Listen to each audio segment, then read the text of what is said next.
नमस्कार, शंखनाद न्यूज चॅनलच्या बातमीपत्रात आपल्या सगळ्यांचं स्वागत आहे। सुरुवातीला पाहणार आहोत मुख्य बातम्या। बऱ्याच वर्षापासून केलेल्या पाठपुराव्याला आज यश मिळालं असून इतक्या वर्षाची मेहनत अखेर यशस्वी झाली आहे।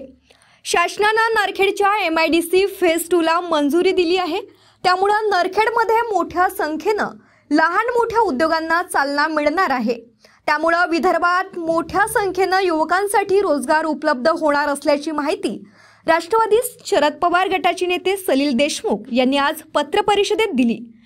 सांगताना आनंद होतो की गेल्या 5 वर्षापासून 4.5 पावणे 5 वर्षापासून आम्ही या MIDC पार्ट 2 साठी जे प्रयत्न करून राहिलो याचं कुठेतरी आपल्याला यश येताना दिसतंय आणि याची मंजुरी सुद्धा आपल्याला त्या ठिकाणी भेटली।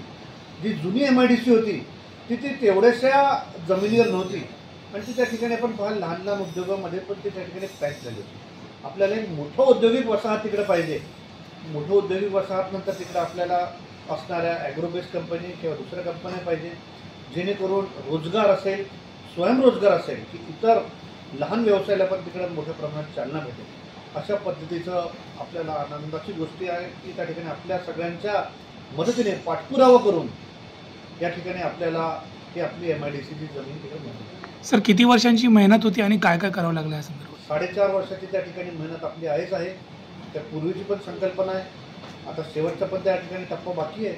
आपल्याला सगळ्यांना कल्पना आहे की अधिवेशन चालू आहे। या अधिवेशनमध्ये पण हा प्रश्न मांडला जाणार आहे। कालसुद्धा आपले उद्योग मंत्री नागपूरमध्ये होते, आम्ही भेटायचा प्रयत्न केला पण थोडंसं कदाचित त्यांचं शेड्यूल टाईट असल्यामुळे काही हरकत नाही, आम्ही त्यांना मुंबईला जाऊन त्या ठिकाणी भेटू, पुन्हा हे गोष्ट पाहू। सर, मध्यकाळी अनिल देशमुख देखील तुरुंगात होते, कुठल्या कुठल्या अडचणी आल्या काय सांगाल? या ठिकाणी अनिल देशमुख साहेब अडचणीत होते, 14 महिने ते तुरुंगात होते। माझ्यावर EDची त्या ठिकाणी समन्स होते, मला त्या ठिकाणी सातत्यानं बरेच गोष्टींमध्ये त्रास दिला जायचा। त्या ठिकाणी इन्कम टॅक्सची नोटीस मला दिली जायची, CBIची नोटीस मला दिली जायची। माझी बहीण असेल, माझी मिसेस असेल, माझ्या घरची माझी आई असेल, कोणालाच त्या ठिकाणी सोडलं नाही। माझी लहान मुलगी 6 वर्षाची, तिचा हात धरून या CBI EDच्या ऑफिसर येऊन त्याच्या ठिकाणी चौकशी करू त्या ठिकाणी त्यांच्यासोबत चुकीच्या पद्धतीने बोलणी केली होती।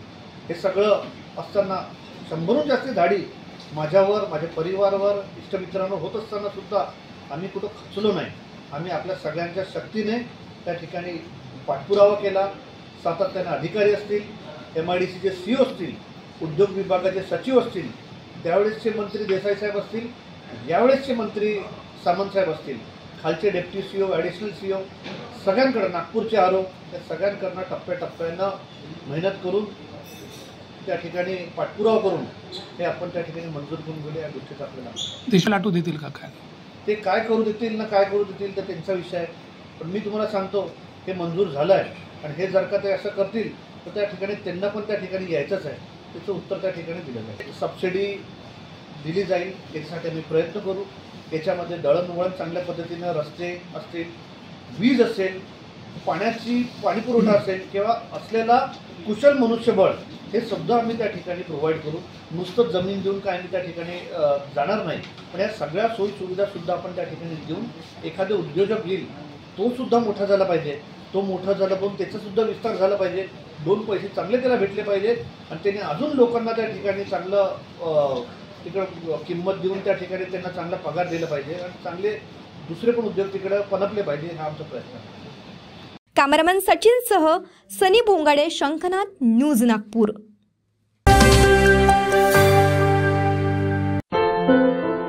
क्या हुआ बहू? माँ, पाइल्स की बहुत तकलीफ हो रही है। तो तुम गुदरोग सर्जन के पास क्यों नहीं गई? देखो, जैसे हार्ट के लिए हार्ट स्पेशलिस्ट, ब्रेन के लिए ब्रेन स्पेशलिस्ट, तो पाइल्स के लिए पाइल स्पेशलिस्ट क्यों नहीं? स्त्री हो या पुरुष, टॉयलेट में तकलीफ केवल पाइल्स ही नहीं और भी कई प्रकार के गुदरोग तथा कैंसर भी हो सकता है। इसीलिए इसकी प्रत्यक्ष जांच जरूरी है। ठीक है माँ, पर जांच के लिए हम जाएंगे कहाँ? वही काले आयुर्वेदिक पाइल्स हॉस्पिटल में। लेकिन माँ, प्रेगनेंसी में पाइल्स की दवाइयाँ? प्रेगनेंसी में आयुर्वेदिक दवाइयाँ सुरक्षित होती है। जनहित में जारी काले आयुर्वेदिक पाइल्स हॉस्पिटल, औषधि चिकित्सा तथा सर्जरी ट्रीटमेंट उपलब्ध। हमारा पता उमरेड रोड, दिघौरी बस स्टॉप के पास, नागपुर। अधिक जानकारी के लिए वेबसाइट पर जाएं kalepileshhospital.com।